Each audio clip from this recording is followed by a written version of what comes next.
You see, in life, there's never enough time to do everything, but there's always enough time to do the important things. Successful people, peak performers, concentrate on the top items. And remember, anything other than working on the top items on your list is a waste of your time. And time management is not just time management is life management. You can do anything you want with your life if you'll manage your time properly. We all have the same 24 hours a day, and the ability to concentrate, to discipline yourself, to use willpower and perseverance to concentrate on one thing at a time is a quality of all success. Nothing great has ever been accomplished without the ability to concentrate single-mindedly on one thing at a time. Here is my favorite time management question, which I give to you for free. It's simply this. Before you start anything, ask yourself, what is the most valuable use of my time right now? Make a list and say, what is the most valuable use of my time right now? When you get into your car, say, what is the most valuable use of my time right now? When you leave the house or leave the office, say, what is the most valuable use of my time right now? Ask yourself that question over and over and over again. Repeat it and repeat it and repeat it until it's driven into the subconscious mind as a command. And whenever you have a temptation to do something that is small and irrelevant, that command will go, blam, what is the most valuable use of your time right now? And you'll, ooh, and it'll push you into doing what is the most valuable use of your time. And whenever you're working on the most valuable use of your time, you feel great. You get concentrated effort is a source of energy and enthusiasm. It makes you feel wonderful when you're working on something important, and it makes you feel nothing when you're working on something irrelevant. Develop a sense of urgency. A sense of urgency is a quality that is possessed by only 2% of the population. 2% of the population do things fast. 2% of the population have a bias for action. In Tom Peters' wonderful book, In Search of Excellence, he says that all the excellent companies have a bias for action. And all of the companies that do not classify or do not come into the excellence category do things when they get around to it. You call them up and you have a problem or a complaint. You hear from them 3 or 4 weeks later. But the excellent companies, you call up with a problem or a complaint, and bang, there's somebody back to you in 2 minutes. If you ever want an experience, call IBM, call Hewlett-Packard, and say, I'm having a problem getting some information. I'm having a problem with my PC. They won't let you off the phone until they've taken care of you. You call the other companies, they'll say, it's not my job.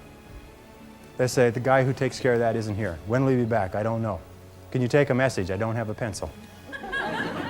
You know, you've spoken to those people? And then they can't understand why they're struggling. You know that 20% of the companies make 80% of the profits in every industry? Interestingly enough. So develop a sense of urgency. Get the reputation as the person who does things fast. Develop a reputation for speed and dependability, and your future will just open up in front of you. And if you'll develop that habit of working fast, that sense of urgency, act now, do it now, do it now, do it now. Somebody calls you up and has a question, get back to them now. Somebody has a problem, get back to them now. Somebody needs something, move on it quickly. If you have to forego coffee breaks or lunch or something else, move fast. If you develop that reputation for speed, it will be worth a fortune to you. Takes a little while, but it's a habit. Most people just sort of shuffle through life. You know, they get to it when they feel like it. But all the excellent people, all the high performers have a sense of urgency. We are living in a generation of the dumbing down of ideas because we have traded effectiveness for busyness. Statistics say we are busier than any other generation we have seen in the last 300 to 400 years. And we think because we're busy, we're effective. But I want you to challenge your schedule for a minute and ask yourself, are you really being effective? Or is your life cluttered with all kinds of stuff that demands you and drains you and taxes you and stops you from being your highest and best self? And are you substituting busyness and all the chaos that goes along with busyness from being effective? There's a lot of things you could take from me and I could make it. You could take my suit, I got another one. You could take my car, I could get another one. You could take my house, I could get another house. But when you take my time, you have taken something from me that is totally irreplaceable. We take all kind of classes for money management. We know how to manage our money. We know how to repair our houses. We're working on our hair and our bodies and all of this kind of stuff. We do everything except the most important thing is to value our time. We are not using our time, our energy for our highest and best use. And something in the back of this brain back here is going, ding, ding, ding, ding, ding, ding, ding, ding, ding. You're missing missing it, you're missing your life, your purpose, your passion, your excitement, your enthusiasm. Every moment is a gift. Every second is a gift. Every thought is a gift. Every idea is a gift. Every opportunity is a gift. Everybody you meet is a gift. You are gifted with opportunities, and I want to show you how to begin to maximize what you've got. Now, no matter what field you're in, no matter what field of endeavor, no matter what work, no matter what activity, there is one thing that all successful people have in common, is that they are good time managers. And the reason they are good time managers is because they recognize that time management is life management. Successful people, winners, use their time well. Losers do not. I am going to give you 21 of the very finest time management ideas ever developed. If you use these ideas systematically, you can increase your personal productivity by 2 or 3 hours a day. You can increase your income. You can increase your rate of promotion. You can increase your life satisfaction. You can even increase the length of time you live. The question is, how badly do you want to learn how to manage your time well? How much effort are you willing to put into it? So let's get started. The first idea, the most important of all, the core of time management, the axle around which the wheel of life turns, is goals. What are your goals? What is it that you want to be or to have or to do? What is it that you want to accomplish in the next 1, 2, 3, 4, 5 years? The top 3% in every field have goals. The balance of the population have either very vague goals or no goals at all. So the question you have to ask yourself is, who am I? Where am I going? What do I want to accomplish? And there are 3 major areas of goals that you have to think about. The first is your personal and your family goals. These are the reasons why you're alive. What do you want to accomplish for yourself and for your family? Write them down. Define them clearly. The second set of goals that you have to ask is your business, your career, your financial, your material goals. What is it that you want to accomplish in the external world? Where do you want to make your contribution? The third type of goals you have to ask about are your self-development goals. And in my estimation, your ability and your willingness and your tenaciousness in developing yourself is the key to accomplishing everything else. So here's 3 questions that you can ask. The first question is, what would you do? What would you set as a goal for yourself? What would you want to be or have if you just won $1 million in the lottery? What would you do if you just won $1 million? If you had all the time and money, you're completely free to decide to do anything you wanted. If you won $1 million, what would you do differently? Think about that. Hold that in your mind. The second question is, what would you do if you just learned today that you only had 6 months to live? What if you only had 6 months to live? What would you stop doing? What would you do more of? Who would you spend time with? Now, the answer to that question is very interesting because what it tells you is what you really value. What is really important to you? And what we have found is that self-esteem, satisfaction, happiness in life comes from getting your goals and your activities congruent with your values, with your priorities, with what you consider to be really important. Now, here's the third question. The third question is, what one great thing would you dare to dream if you knew you could not fail? If you knew beyond a shadow of a doubt that you could not fail, what one thing would you set as a goal for yourself? Because sometimes answering that question will tell you the one thing that you've been put on this earth to accomplish. One final point with regard to goals is that goals must be in writing. You must write them down, you must rewrite them, you must define them, you must redefine them. The top 1% of successful people in every area have very clear, specific, written goals. And most of them carry their goals around with them. So let's go from goals as the core of success to point number 2, which is organized plans of action. In an interesting study, or a variety of studies that have been done, they've come to the conclusion action without planning is the cause of every failure. Action without planning is the cause of frustration, time wastage, anxiety, stress, and lack of success in life. So organized plans of action are critical. Now, what is an organized plan of action? An organized plan of action is where you take your goal, you take your objective, and you write out every single step that you're going to have to follow in order to accomplish that objective. You write it out and you list all those plans of action, all of those different activities, and you organize them together into a plan that you can then implement on a day-to-day basis. You decide which has to be done first and which has to be done last, which is more important, which is less important. In fact, the ability to set goals and to create plans for their accomplishment is the master skill of success. If all you learned in life, all you learned in school, was the ability to be a continuous goal setter and a continuous planner, day and night, planning, organizing, planning, writing, thinking about what you're trying to accomplish, you'll accomplish more in a year or 2 years than most people accomplish in 10 years or an entire lifetime. It has nothing whatever to do, by the way, with your intelligence. It hasn't anything to do with your education. You know, half of the best educated people in the country are working for people who didn't finish high school or didn't finish college. If you do not have clear goals for your life, you are condemned forever to work for those who do. You see, in life it's very simple. Either you are working toward the accomplishment of your goals or you're working toward the accomplishment of other people's goals. Very important. Now, the third point in excellent time management is analysis. Make a list. How do you make a list? And you make your list for each day the evening before. And you always work from a list. Now, why do you make it the evening before? The primary reason is if you make a list the evening before, the subconscious goes to work on your list while you're asleep. And during the night, the subconscious will solve problems and bring insights to you. You'll wake up in the morning with insights, ideas, intuitions, answers that will make your day more productive. Now, the second reason that you use a list is because if you don't have a list, it's like driving down the street in a car with no steering wheel. You just drift, and every bump, every interruption, everything that happens sets you off in a different direction. A list gives you a track to run on for the entire day. Another reason that you use a list is because with a list, you can analyze where you are. You can tell what is more important and what is less important. You can tell what is irrelevant, what can be delegated, what can be delayed, what can be put off. That when you use a list and you work down the list and you check things off, each time you check something off on a list, it gives you a feeling of accomplishment. It's been well said that happiness is the progressive realization of a worthy ideal. That happiness is the step-by-step accomplishment of the tasks necessary to accomplish a worthy ideal. And a successful life is based on a series of successful days, and a series of successful days is based on working on a list, one step at a time. Okay, now the fourth principle for effective time management is to set priorities.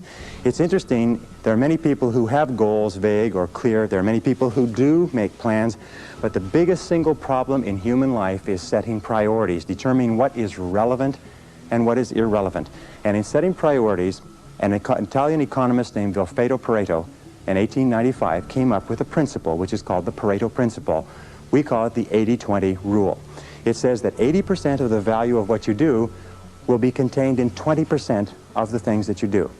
What does this mean? It means that if you make a list of 10 things that you have to do today, you will find that 2 of those things are worth all of the others put together. Now, the difference between highly effective people, as Vilfredo Pareto said, was that highly effective people work on the vital few versus the trivial many. The difference between the two is that ineffective people work on the trivial many. They work on things that are fun. They work on things that are easy. They work on little tasks, fun tasks, irrelevant tasks, but they keep putting off and delaying working on their major tasks. So the key to success is always be asking this question: what is the most valuable use of my time right now? So always before you begin, ask yourself, is this the most important thing I could be doing?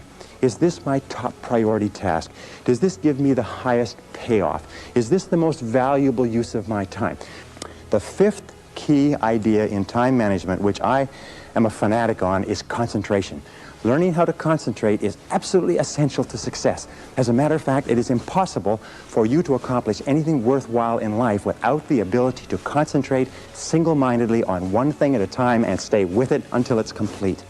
In fact, time and motion studies have shown that if you start a task and you put it down and you come back to it and pick it up and start it and put it down and come back to it and pick it up, that it will take you as much as 500% of the necessary time to do a task than if you picked it up and carried it through.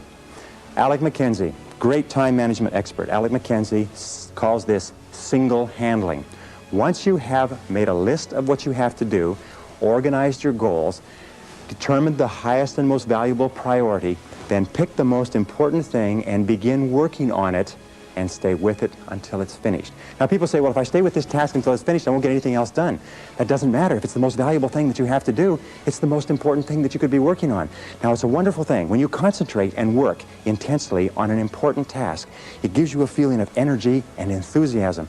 When you complete an important task, your self-esteem goes up. You feel like a winner. You feel great about yourself. But if you work away on low priority tasks, even if you complete them and do them well, you don't get any bang for the buck. You don't get any excitement or thrill from doing something that's not important. As a matter of fact, most stress, anxiety, frustration in the world of work today comes from working very hard on irrelevant tasks. Benjamin Trigo said, if it's not worth doing, it's not worth doing right.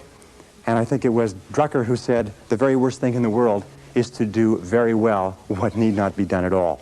The sixth key to time management is deadlines. How do you set deadlines? First of all, when you set the goal, when you specify the task, set the deadline when it's going to be accomplished. Always set the deadline with lots of room to spare, and always try to finish before the deadline. Tell other people that you're going to finish by this deadline. Promise others that you'll have your work done. It's a powerful way to act as what is called a forcing system. A forcing system is something that motivates you to stay at it. Because if you don't set a deadline and give yourself a forcing system, you fall into the trap of what is called Parkinson's law. Now, Parkinson's law says that work expands to fill the time allotted for it. That if you have 2 hours of work to do and 8 hours of time, you will stretch that work over 8 hours. Parkinson's law also says that work contracts to fill the time allotted for it. If you have 8 hours of work to do, and because of an emergency you have to have it done in 2 hours, you will get it done in 2 hours. Highly effective people are always setting tight, stringent, disciplined deadlines on themselves so they get more work done in a short period of time rather than less work done in a long period of time. Does this make sense? The next principle, number 7, is what is called the time log, which is writing down and keeping track of where your time is going. All effective people know where their time goes. Now let me tell you an interesting principle with regard to time management. It is this, is the more important you are, the more successful you are, the more you tend to measure out your time in minutes. The less successful you are, the more you tend to measure out your time in hours, days, and weeks. The average person thinks of terms of morning or afternoon. The above average person thinks of hours. The successful person thinks of half hours. The very successful person thinks in terms of minutes. They allocate their time carefully. Now the only way that you can do that is what? Is you've got to keep track of what you're spending your time on. 60, 70, 80% of people are not aware of how they spend their time. They think they spend a lot of time in meetings. It turns out they spend a lot of time socializing. They think they spend a lot of time working on reports. It turns out they spend a lot of time on the telephone. They think they spend a lot of time doing important jobs. It turns out they spend a lot of time wasting time. So keep a time log, or just keep a sheet, and whenever you have a chance to look at your watch, write down what you're doing at the time. Or have somebody else watch what you're doing and feed back to you how you're spending your time.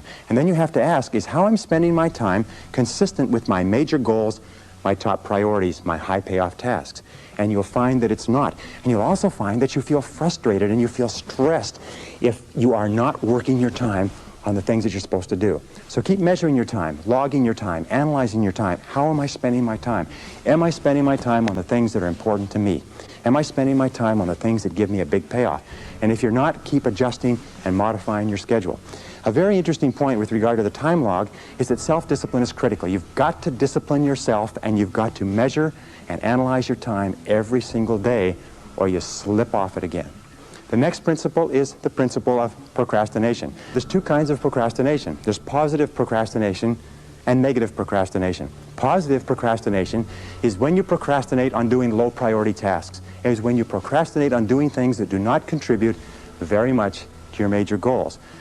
Negative procrastination is when you procrastinate on what is called your most important tasks. Now there's an interesting point, is that their tasks are either urgent, which means they have to be done now, or they are important, which means they don't have to be done now, but they have a very high impact on your future. We have a natural tendency to always do what is urgent rather than what is important. Important tasks are seldom urgent, and urgent tasks are seldom important. So you overcome procrastination with a very, very simple method. It was developed by W. Clement Stone when he was a young man. He built a fortune of $500 million, and this is one of the central principles of his life. It's simply this. Every morning when you get up, say over and over to yourself, do it now, do it now, do it now, I do it now. do it now. Whenever you have this tendency to procrastinate, program your subconscious mind with this automatic conditioned command, do it now, do it now, do it now. Do you know that less than 2% of the population have a sense of urgency? And that there's not an example of a successful person anywhere who does not have a sense of urgency? That if you just develop a sense of urgency when somebody gives you a task, that you get on it and do it fast, that alone will move you into the top ranks in a very short period of time. Number 9, delegate. Delegate everything that you possibly can. Now, what does delegation mean? What it means is this, is that whatever your hourly rate is, let us say your goal is to earn $50,000 a year. If you work 8 hours a day, that's $25 an hour. You got that? So you're a $25 an hour person. Now, the only way you can make $25 an hour is if you do $25 or more work. And the only way you can do $25 an hour or more work is if you take anything that can be done by anybody who earns less than you per hour, 20, 15, 10, 5, and so on, and delegate, outsource, have somebody else do it. The most valuable resource in the world today is productive time. And do not waste your productive time dropping off laundry, getting your car washed, mowing your lawn, cleaning your house. Do not waste your productive time doing things that you can hire people to do for $5 or $10 an hour. Use your productive time on tasks that are more expensive, of higher value. Delegate everything that you possibly can. In fact, its general conclusion is this, is that if you cannot delegate, if you cannot get other people to do things of lower priority for you, you cannot grow, you cannot develop, you cannot be successful. You may be successful running a shoe shine stand, but that's about the limit of it. Okay, the next principle, number 10, is meetings. Meetings are an absolutely essential part of human life. We spend 75% of our time outside of our home and inside our home communicating with other people. I read a statistic recently that says that the average person spends 3 to 5 years of their life in meetings. The average business person spends 25% of their day in meetings and is wasting more than half of that time. So here are some of the keys to using meetings as an effective business tool. Number 1 is have a purpose for a meeting. Make sure that it's crystal clear at the beginning what the purpose of the meeting is. If you are the person organizing the meeting, when you start the meeting, you say the purpose of this meeting is. And if you are not, when you sit down, you ask the person who is chairing the meeting, what is the purpose of this meeting? You look upon a meeting as an investment. Take the time, the dollar value of the time of each of the people at the table, and look upon it as an investment of that many dollars in time. Best way to save time in meetings is what? Is don't go at all. If you can possibly avoid a meeting, don't go to it. If there's no need for you to be there, get the report on what happened later. Second thing we do when you do go to meetings is make sure that there's an agenda. An agenda is like a list. It's a track to run on. If the chairperson doesn't have a list, offer to put together a list or an agenda for them. Even if you just write it out and photocopy it, it's better than no list at all. Deal with the most important items first. When you have finished your contribution, ask if you can be excused, and start and stop the meeting on time. Now, what's the biggest time waster in meetings? In my estimation, it's 2 things. The meeting goes off track and the conversation becomes irrelevant, or second of all, people wait until the latecomer shows up. So here's the basic rule with meetings, is always assume that the latecomer is not coming at all and start the meetings punctually. Start and stop the meetings at the specified time. Say the meeting will start at 8, end at 9, and at 9 o'clock, wrap up the meeting. Number 11 is interruptions. The biggest single time wasters in the world of work within the office are interruptions. And the 2 major types of interruptions are telephone and walk-in visitors. People that just drop in to socialize and to talk to you. So how do you deal with these interruptions? Let's talk about the telephone first. The way that you deal with telephone interruptions is to remember this. When you were a child, the telephone was where you got phone calls from your boyfriend or your girlfriend. Today, we still are conditioned to have an irresistible urge to answer the phone. As a matter of fact, it's been demonstrated that you can get through to people on the phone that you could never get to physically, because people cannot resist answering a ringing phone. You have to discipline yourself to remember that if it's important enough, they'll phone back. So here's some of the things you do with telephone calls. First of all, have your calls held. Tell somebody you're going to be in a meeting, you're going to be working, and have all your calls held for 2 or 3 hours, and then phone back all at once. Second of all, with regard to interruptions, if you don't have somebody to hold your calls, do what I do when I work at home. I unplug the telephone. Now people say, well, what if it's important? If it's important, they'll call you back. Another thing that you can do if you can't stand unplugging the telephone is put on an answering machine and have the calls captured with an answering machine and then call them back at your own leisure. But don't be a slave to the telephone. The next principle with regard to interruptions is people.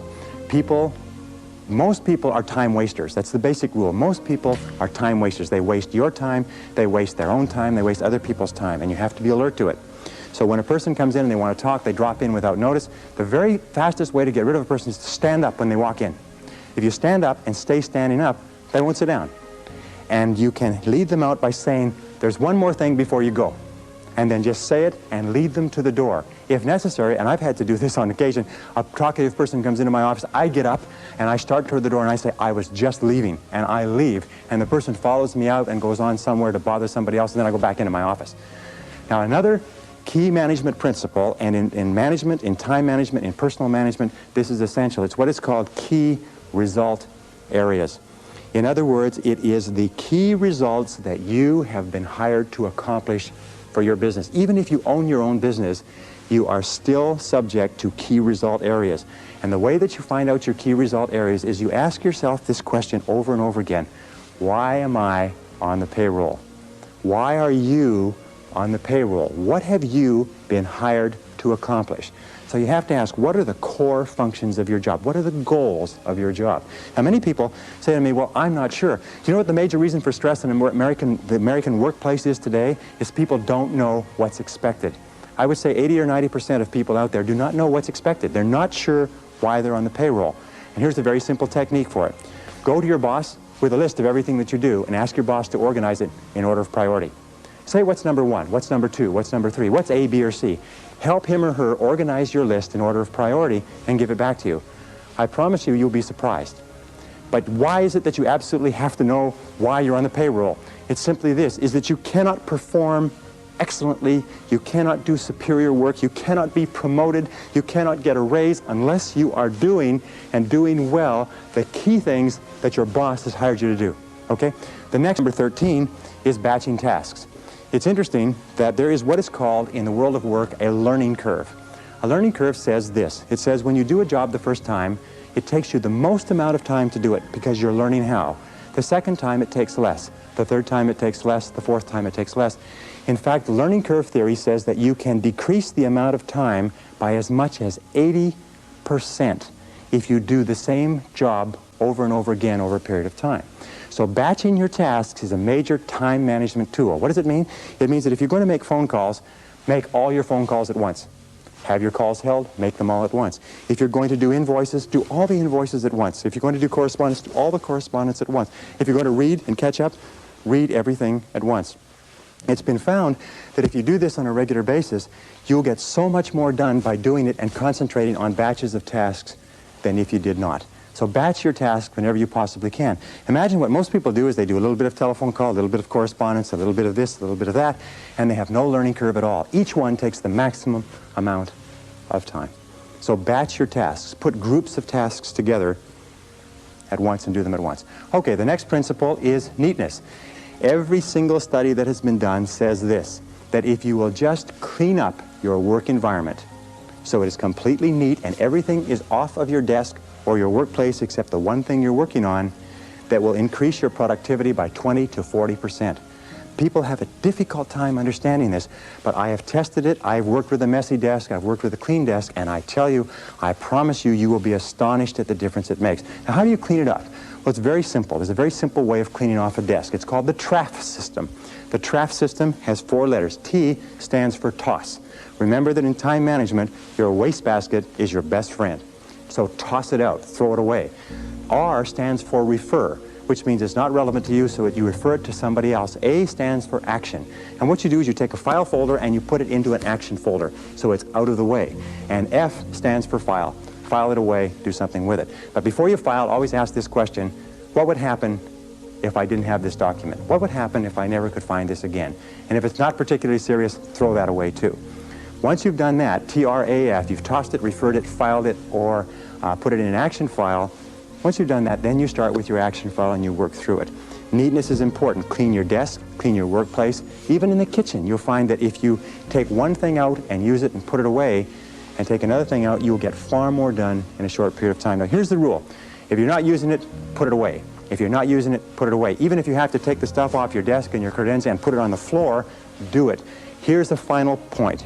In a study that was done recently, 98% of senior executives said they would not promote a messy person, that they would not give a messy person greater responsibilities, that if you are messy, no matter how much you kid yourself, everybody around you concludes that you are inefficient, undependable, unreliable, and incompetent, and even if you do the job well, they think it's just an accident.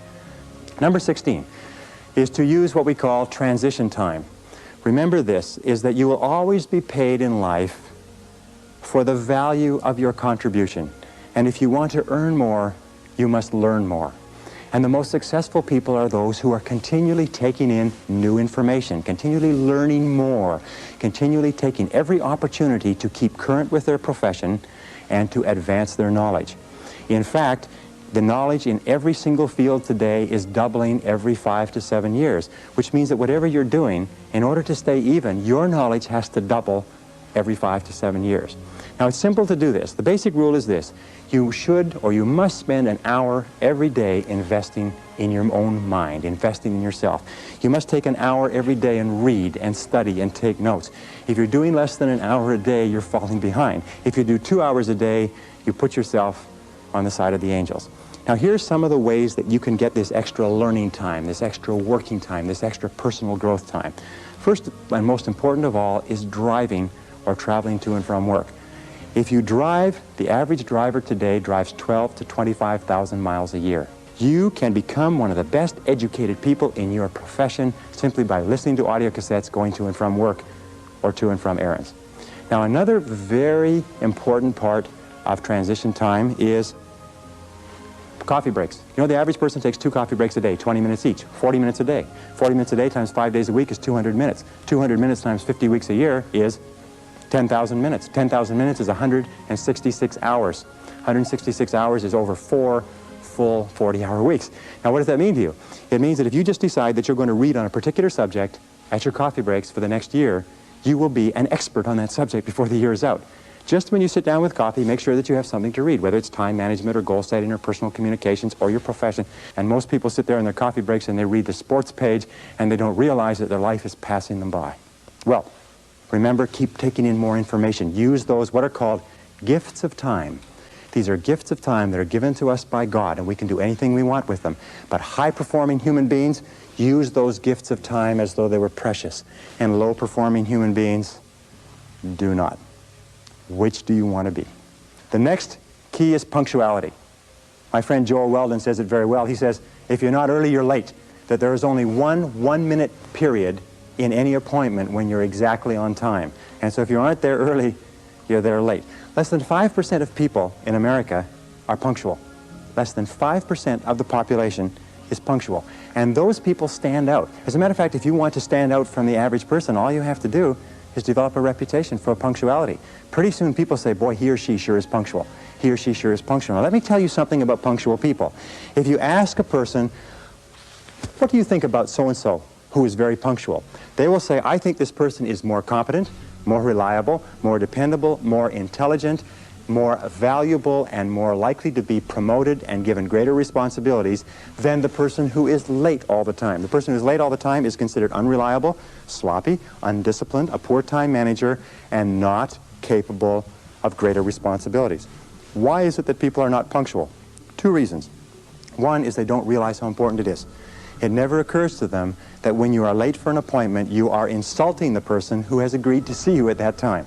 Develop a reputation for being punctual. And finally, one other thing is if you are a superior and you have subordinates or you have people working for you, reporting to you, don't keep them waiting. If you agree to see them at 3 o'clock, don't keep them out there spinning their wheels, standing around. It's one of the worst insults that you can do to people. And if I could just come back one more time, with regard to communications, you know one of the great time wasters in life, this is aside from the points that we're talking about, is lack of concentration, distraction, fatigue. It's not paying attention. If somebody comes in to see you, cut off all phone calls, close the door, clear your desk, and concentrate single-mindedly on a person. 10 minutes of concentrated conversation will clear up more than 1 hour of interrupted conversation. Pay attention, take notes. Now, number 19 is called work simplification. Always be looking for ways to do tasks faster, easier, cheaper, quicker, better, always be looking for ways to do them faster. As a matter of fact, over and over again, individuals have put their careers on the fast track by finding ways to streamline existing processes. Now, here's a couple of other ideas which have been very useful to me in terms of getting more done in a short period of time.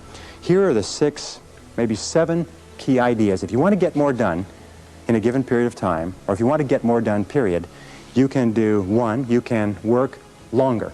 In other words, you can spend more hours working. But that's not a great idea because your productivity starts to drop off and you start to make mistakes, which you have to come back and correct and so on.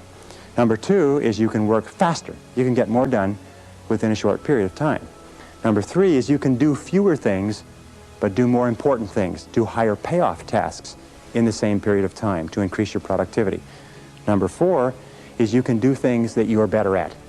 One of the qualities of leaders is that leaders, exceptional people, are always concentrating their time on doing what they do best. So ask yourself, what is it that I'm the best at? What is it that I do the easiest? You can sometimes dramatically increase your productivity simply by concentrating on where you're good. Another thing that you can do is make fewer mistakes. You know, there's an old saying that there's never enough time to do it right, but there's always enough time to do it over. If you make fewer mistakes, you will get far more done within a certain time, within that time period. And the last thing, which many people miss, is do things together. Teamwork. Putting a group of people together to work on a complex project can sometimes get the project done in 2 hours, whereas it would take another individual 8 or 9 or 10 hours. So do things together. Work as teams with other people. Those are the keys. But work simplification means always finding faster, easier, newer, quicker, cheaper, more efficient ways to do what you're doing. Number 20 is the magic word. The magic word in time management is no. Learn to say no to activities, tasks, responsibilities, and obligations that do not contribute to the most important goals that you have set for yourself. It's incredible how much of your life is taken up by people who ask you to do things and you do it because of a sense of obligation. Let me tell you, as I said to you before, most people do not value their time, so they don't value yours. Now, how do you deal with a person who you know, who you like, who you respect, who asks you to do something? Very simple. When they ask you to do something or work on a committee or take on a project, ask, especially if you have, and it's not if you're boss, but especially if you have control, is say, let me think about it and get back to you. There's an old saying that delay is the cruelest form of denial. If they press you for a decision, say, I cannot make a decision now, I have to think about it. And after you've thought about it for 24 hours, call them back and say, I've thought about it, I simply don't have the time. But thank you very much for thinking about me, and get on with the rest of your life. You know what Nancy Reagan says? Nancy Reagan says, just say no. And finally, number 21 is balance. In all of time management, you have to ask this question, is what is the purpose of managing your time well? What is the purpose of getting an extra 2 or 3 hours a day? And the purpose is to enhance and improve the quality of your life. And the most important things in a person's life are their health, their peace of mind, and your relationships. In fact, the quality of your relationships is the true measure of your quality of life. So take time to invest time in your relationships. Spend time with the people who are close to you, your spouse, your loved ones, your parents, your children. Take time, because that's what life is. Life is managing your time so that you can do the things that are most important to you. Do you know how much time the average working parent spends talking to their child in America today? 30 seconds per day. Do you know how much time the average couple spends talking together? Intimate communication? 4 minutes, according to the recent research. Very, very important. If you want to be successful in life, you've got to be sure what your priorities and values are, and your highest value must be the people that you love and the people who love you. They must be your health, they must be your energy, they must be your peace of mind, they must be your emotional and spiritual development. They must be the completion of you as a human being. So when you are using all these time management techniques, remember that the purpose of using these time management techniques is to enhance the overall quality of your life. Ask again, what would you do if you only had 6 months to live? What would you do if you only had 6 months to live? Who would you spend your time with? Where would you go? What would you want to do? What would be important? What would be unimportant? If you ask that question over and over again, you'll have a tendency to keep your life in balance. Everything in moderation.